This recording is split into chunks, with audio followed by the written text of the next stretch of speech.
नमस्कार, मी सुभाष कोकळे. आपण पाहताय TV6 मराठी न्यूज. पाहूया आजच्या ठळक घडामोडी. बातमी महत्वाची. जत तालुक्यातून येते. सर्वोदय शिक्षण संस्थेच्या शरण गुरुजी हायस्कूल व ज्युनियर कॉलेज बेळवंडगी येथे इयत्ता 10वी-12वीच्या विद्यार्थ्यांचा निरोप समारंभ कार्यक्रम अत्यंत उत्साहात आणि शिस्तबद्ध वातावरणात संपन्न झाला. या कार्यक्रमाची सुरुवात अक्षरांची जननी क्रांतिज्योती सावित्रीबाई फुले यांच्या प्रतिमेचे पूजन करून करण्यात आली. मान्यवरांच्या हस्ते सावित्रीबाई फुले यांच्या प्रतिमेस पुष्प अर्पण करून कार्यक्रमाचा मंगलारंभ करण्यात आला. या प्रेरणादायी प्रारंभामुळे कार्यक्रमात शैक्षणिक मूल्याची व सामाजिक जाणीवेची दिशा लाभली. या कार्यक्रमाच्या अध्यक्षस्थानी सर्वोदय शिक्षण संस्थेचे संचालक श्री ज्ञानेंद्र तम्माराय पाटील हे उपस्थित होते.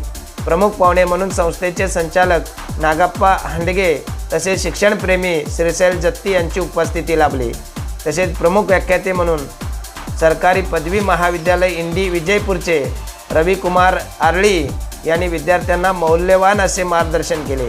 मुख्याध्यापक श्री RM खरोशी यांनी स्वागतपर प्रास्ताविक केले तर उपस्थित सर्व मान्यवर विद्यार्थी व पालकांचे प्रेमळ शब्दात त्यांनी स्वागत केले.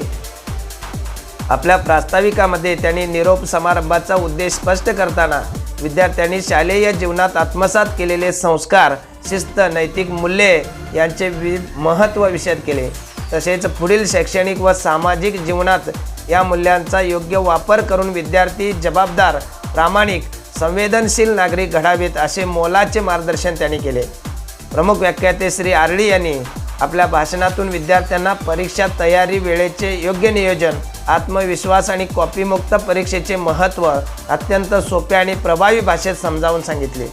त्यांनी आपल्या जीवनातील तसेच समाजातील विविध उदाहरणे व दृष्टांत मांडत शिक्षण हे केवळ नोकरी मिळवण्याचे साधन नसून समाज परिवर्तनाचे प्रभावी माध्यम आहे हे विद्यार्थ्यांच्या मनावर ठसवले. त्यांचे मार्गदर्शन विद्यार्थ्यांसाठी प्रेरणादायी व दिशादर्शक ठरले. यानंतर इयत्ता 10वी-12वीच्या विद्यार्थ्यांचा बहुमान वितरण समारंभ पार पडला.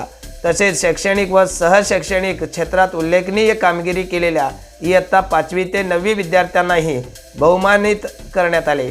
या बहुमानामुळे विद्यार्थ्यांमध्ये आत्मविश्वास वाढून पुढील यशासाठी प्रेरणा मिळाली.